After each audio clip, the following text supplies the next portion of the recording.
Manen jalar kom jatend piny Kenya Paul Kigame omako bura edo ewi nek mag rowere kod kethruok mag ratich oganda e pachoka mawacho ni sirikal obuono kata obedo ni piny Kenya en achiel kuom pinje manoketo kokgi e rito ratich oganda. Ma biro bang' apis jomin buche koso mako bura ka jogo ma igeno mondo oduok penjo oting'o jatend migawo mar arita, ogai mar obila, director mar okwach kich, apis mochung'ne ng'weyo maling'ling' attorney general e kind apisa mamoko.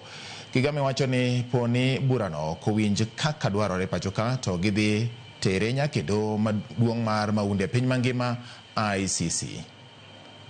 Has become a police state that kills its citizens, abducts them, tortures them, and then charges the young people for terrorism.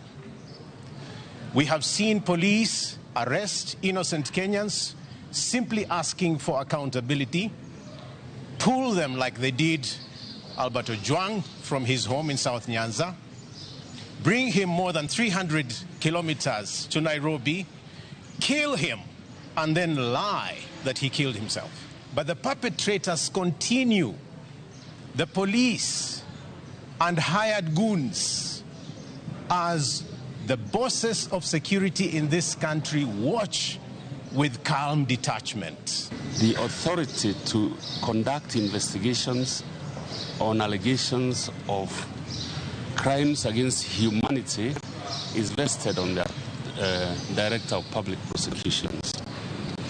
So having failed to do that, we have now commenced what is likely to be the necessary first step towards invoking the jurisdiction of the International Criminal Court.